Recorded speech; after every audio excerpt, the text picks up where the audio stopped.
Your brother and his wife will be moving into your farmhouse on the 1st of next month. I stared at my phone. For several seconds, I couldn't even process what I had just heard. Then my daughter-in-law, Megan, added something even worse. Daniel already agreed. If you're unhappy about it, you can always sell the place and move into assisted living. She said it so casually that it almost sounded reasonable. Almost. I stood on my back porch with a mug of coffee in my hand, watching the evening sun disappear behind 22 acres of Tennessee hills. My farmhouse. My land. My life. And apparently, everyone had decided it no longer belonged to me. My name is Richard Hayes. I'm 65 years old and a retired civil engineer. For 41 years, I designed roads, bridges, drainage systems, and foundations. My career taught me two things. Anything worth building takes patience, and the smallest crack can warn you about the biggest collapse. I had waited 11 years for this property to become available. 22 acres, a creek along the eastern edge, and an old farmhouse built in the 1940s. My wife, Evelyn, used to say the place looked like somewhere people could finally remember how to breathe. She never got to see it. Cancer took her before we closed on the property. But I bought it anyway, because walking away from that dream felt like losing her twice. For 2 years, I rebuilt the farmhouse board by board. New foundation, new wiring, new plumbing. And finally, Evelyn's garden, planted exactly according to the sketch she'd left behind. When everything was finished, I discovered something I hadn't felt in decades. Silence, not loneliness. Home. Then Megan called. She explained that her brother Ryan and his wife Laura had lost their lease. They were apparently desperate. And Megan and my son Daniel had come up with a solution. My farmhouse. 3 bedrooms. Only one was currently being used. Ryan and Laura could stay for a few months. I asked Megan what Daniel thought. She paused. Daniel understands this is the right thing to do. Not agreed. Understood. That single word told me everything. Megan, I said quietly, this is my home. You're one man on 22 acres. I don't need permission to own my own land. Her voice hardened. It would be good for you to have people around. No, it wouldn't. Silence. Then she delivered the sentence that changed everything. Maybe it's time you thought about somewhere more appropriate for your age. A retirement community. That was when I understood. This wasn't about helping Ryan. Someone had already decided my life should become smaller so someone else's could become easier. I ended the call. Then I walked inside, opened a legal pad, and wrote one sentence. Call Margaret Stone, property attorney. I wasn't preparing for a family argument. I was protecting the last promise I'd ever made to Evelyn. And by morning, I had a plan. Margaret Stone had handled the closing when I purchased the farmhouse. She knew the property. She knew the deed. And, most importantly, she knew the law. When I explained what Megan had told me, Margaret didn't sound surprised. Richard, whose name is on the deed? Mine? Anyone else? No, then nobody gets to move into that property without your permission. Her voice was calm. Mine was too. That surprised me. I had expected anger. Instead, I felt something colder. Certainty. Margaret advised me to document everything. No arguments. No threats. No emotional confrontations. If anyone arrived and attempted to move in, I was to tell them once, calmly, that they were not welcome. Then call her. I followed her instructions exactly. I contacted my insurance agent. Then I bought 2 cellular trail cameras. I'd used similar cameras years earlier on construction sites to catch material theft. That evening, I installed one near the driveway and another near the barn. Then I created a folder. Megan's messages, my notes, legal documents, insurance paperwork, and 3 rules written across the front. Stay calm. Document everything. Never argue without evidence. 3 days later, Daniel called. His voice sounded rehearsed. Megan's upset, he said. Ryan and Laura really don't have anywhere to go. Whose idea was the farmhouse? Silence. Then he sighed. We're just trying to help family. Did you agree to this before Megan called me? Another pause. No. I invited him to the farm alone that weekend. When he arrived, he looked exhausted. We spent the morning repairing a section of fence. Neither of us mentioned Megan. At lunch, I finally asked him how long Ryan and Laura had actually been staying with them. 6 weeks. I looked at him. 6 weeks? They said it would only be a few days. I nodded slowly. Temporary arrangements become permanent the moment nobody is willing to say enough. Daniel stared down at his plate. Megan thinks you're being stubborn. No, I said. She thinks I'm supposed to feel guilty. That landed. Before Daniel left, I put a hand on his shoulder. I'm not asking you to choose between me and your wife. I'm asking you to pay attention. He looked at me. I don't think this is about Ryan anymore. The following Monday, I hired a private investigator named Frank Miller. I gave him 4 names: Ryan, Laura, Megan, and reluctantly Daniel. I wanted facts, not assumptions. 5 days later, Frank returned with a report. Ryan had a $20,000 court judgment from a failed renovation business. 2 car loans were underwater. His credit was terrible. Laura had previously filed bankruptcy and had been unemployed much longer than Megan had admitted.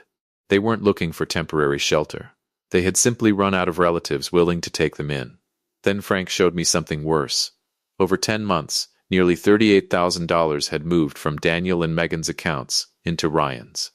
Family loan. Temporary support. Business investment. Different labels. Same destination. Ryan. I remembered Daniel showing me houses 18 months earlier. He and Megan had been saving for their first home. That money had never been getting closer to a down payment. It had been disappearing, one transfer at a time. Then Frank uncovered something about Megan. She had secretly quit her marketing job 9 months earlier. Daniel didn't know. She had been draining their savings while allowing him to believe they were still building their future. And then came the detail that made my stomach tighten. Megan had contacted a property attorney in Nashville. She had asked whether financial contributions connected to my property could eventually create an ownership interest. Suddenly, Ryan moving into my farmhouse didn't look like charity. It looked like step 1. I sat on my porch as the sun disappeared behind the ridge. The farmhouse was quiet, but my mind wasn't. Ryan moving in wasn't the destination. It was the beginning. If he lived there long enough, if enough money was connected to repairs, if enough pressure was created, Megan might eventually try to argue that her family had earned some kind of stake in my land. Margaret told me the legal argument would probably fail, but she also warned me about something important. A lawsuit didn't have to win to cause damage. Sometimes the process itself was the weapon. 3 days after Margaret sent Megan a certified notice, my phone buzzed. Trail camera alert. I opened the image. A dark blue pickup truck was crawling up my driveway. North Carolina plates. I stepped outside. By the time the truck reached the farmhouse, I was waiting on the porch. Ryan climbed out. Richard, right? We've talked on the phone, he said. We haven't. His smile faded slightly. He opened the truck bed. We figured we'd unload before dark. Leave the bags in the truck. He stared at me. What? You're not staying here tonight. His expression changed. But we're family. No, I said. You're my daughter-in-law's brother. That doesn't give you a claim to my home. His irritation appeared slowly. Then Laura slammed the passenger door. Megan said everything was settled. It wasn't. Ryan stepped closer. You can't seriously expect us to leave. I expect exactly that. He tried reason, then anger, then guilt. You've got all this land. We're desperate. I looked past him at the 22 acres. I've spent half my life building this place. You're not entitled to it because you need somewhere to sleep. His jaw tightened.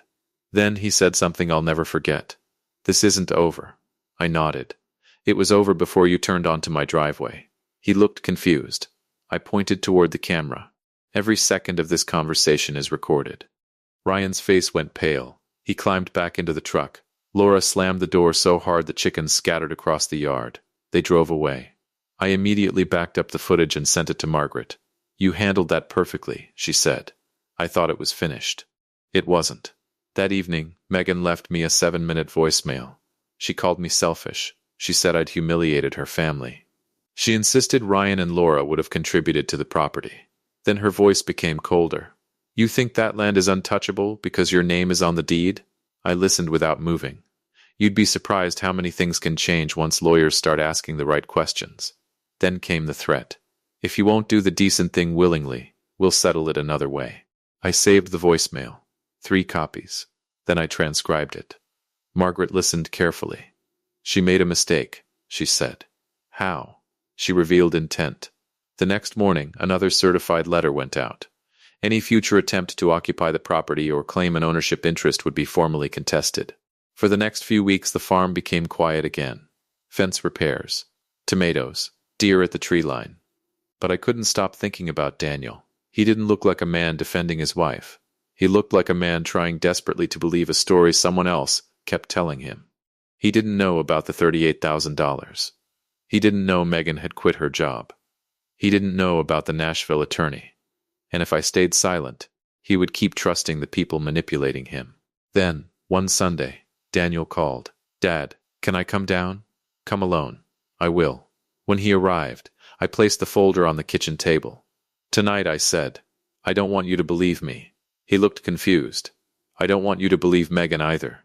I pushed the folder toward him. "I want you to believe what's on these pages." Daniel opened the folder. The first page showed Ryan's court judgment. Then the car loans.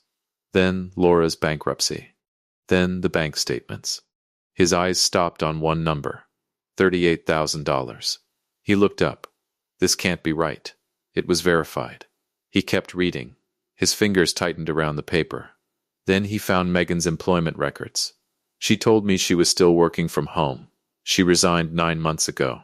Daniel stared at the page. For a long moment, the only sound in the kitchen was the ticking clock above the sink. Then he found the Nashville attorney's billing record. His chair scraped backward. "She talked to a lawyer about Dad's farm?" I nodded. "Without telling me?" "As far as I can determine."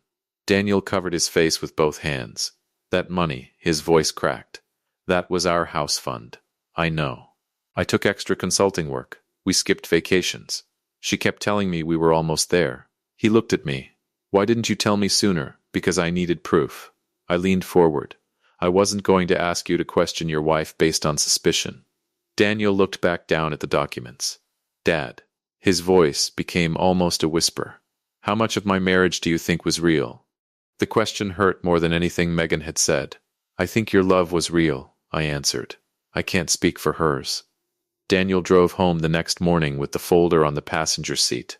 That evening he called. Everything in the report was true. He had laid the bank records across the kitchen table. At first, Megan tried to explain the transfers, temporary loans, family emergencies, business opportunities. Then Daniel showed her the complete total. She finally admitted it. Then he asked why she'd hidden the money. Her answer was devastating.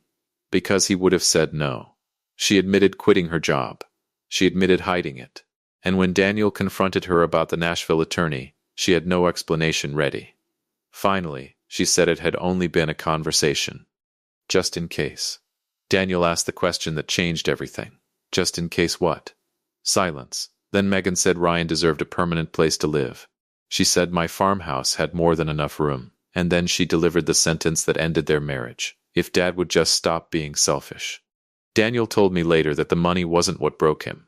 The lies weren't even what broke him. It was realizing that Megan had stopped seeing our family home as someone's home. She saw it as something that could be divided.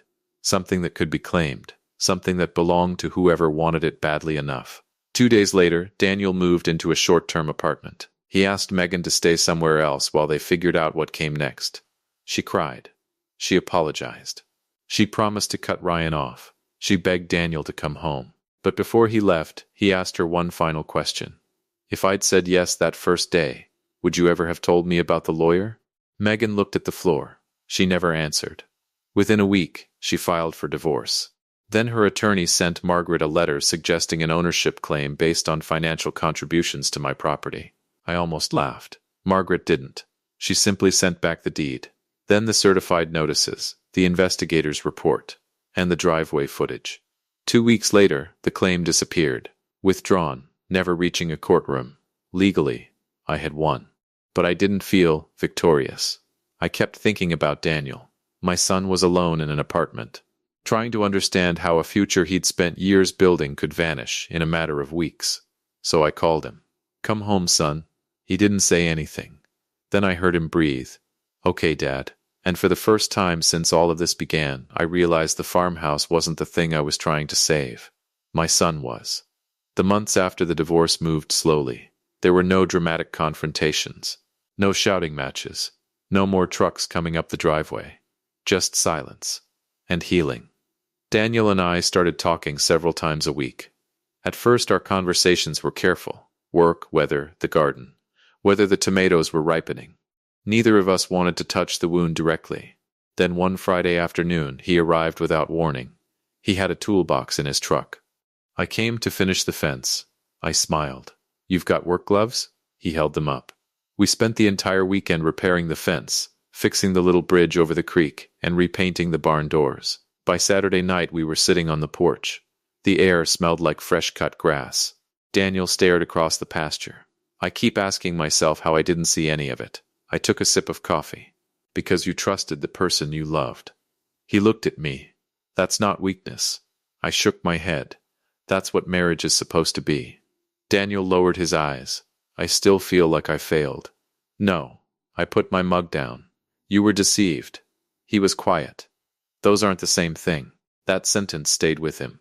A few weeks later, an engineering firm in Knoxville offered Daniel a senior position. It was less than an hour from the farm. He called me. "I want to start over somewhere that still feels like home." I told him the only thing I could. "Decide for yourself, not for me." He accepted the job.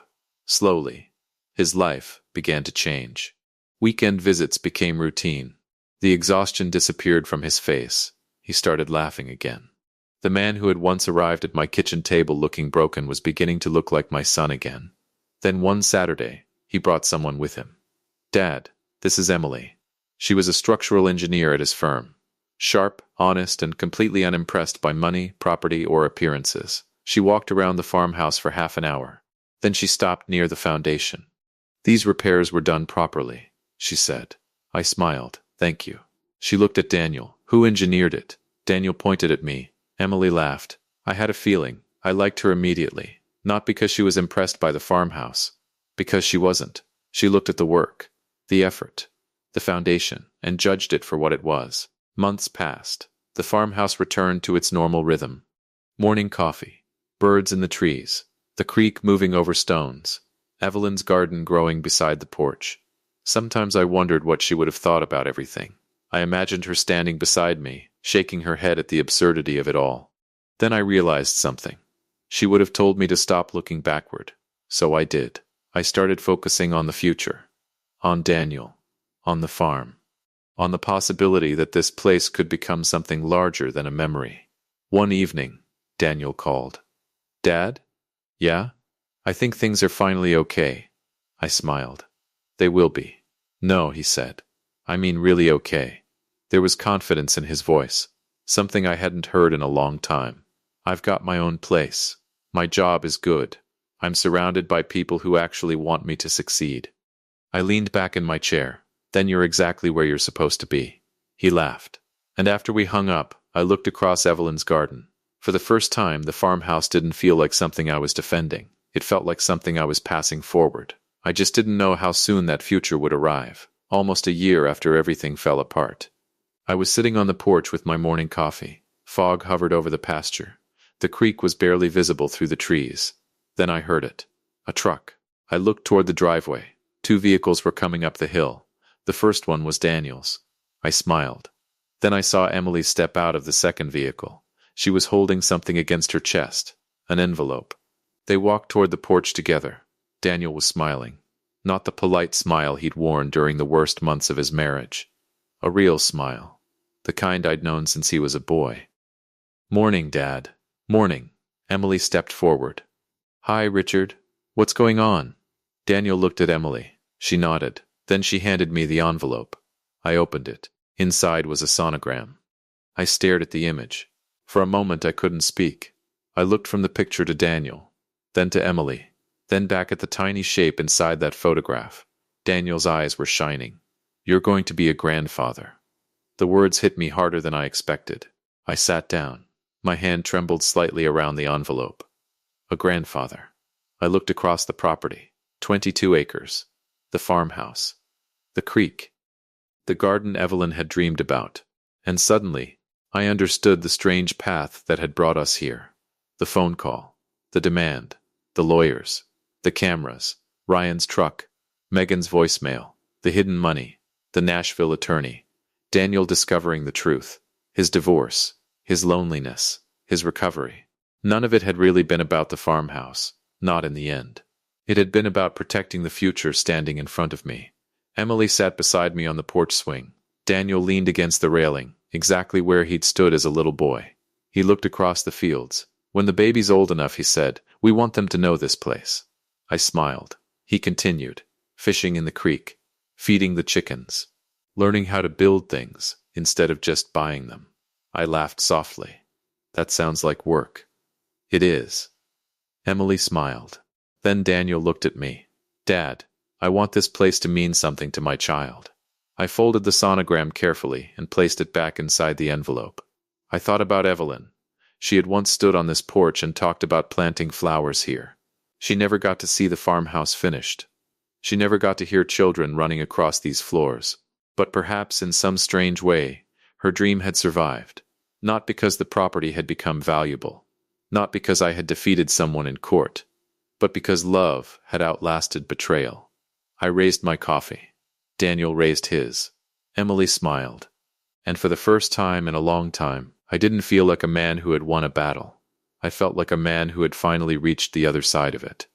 The people who tried to take my home had failed. But the truth had done something far more important. It had given my son his life back. And now, that life was growing again. I used to think revenge meant making someone regret what they'd done to you. I don't anymore. Sometimes the greatest revenge is refusing to become the person who hurt you. Megan wanted my farmhouse because she believed I had too much. Too much land. Too much space. Too much freedom. She looked at a 65-year-old widower and decided my life had become expendable. Ryan believed desperation entitled him to my property. But neither of them understood something. The farmhouse wasn't valuable because of its size. It was valuable because of what it represented. Every board I replaced had a memory attached to it. Every repaired wall carried part of Evelyn's dream. Every tree on those 22 acres reminded me that some things are worth protecting simply because they matter. So when people tried to take it from me, I didn't scream. I didn't threaten them. I didn't seek revenge through cruelty. I simply stood my ground. I documented the truth. And I refused to surrender what wasn't theirs. That decision changed everything. Daniel discovered the truth about his marriage. He escaped a future built on deception. He found a new career. He found Emily. And now there was a baby on the way. That was my victory. Not the withdrawn ownership claim. Not the legal letters. Not watching Ryan's truck disappear down my driveway. My victory was seeing my son smile again. Months later, Daniel and Emily returned to the farmhouse. They walked through Evelyn's garden. They stood beside the creek. And Daniel pointed toward a flat section of grass. That's where we'll teach the baby to ride a bike. I smiled, assuming the baby survives having you as a teacher. He laughed. Emily rolled her eyes. For a moment everything felt normal. Peaceful, exactly the way Evelyn had imagined it. That evening I stood alone on the porch after they left. The sun was disappearing behind the ridge. Mist was settling over the pasture. And I thought about the words Evelyn had once used. A place where people finally remember how to breathe. Now I understood. Home isn't just walls. It isn't land. It isn't a deed. Home is the place where truth is allowed to survive.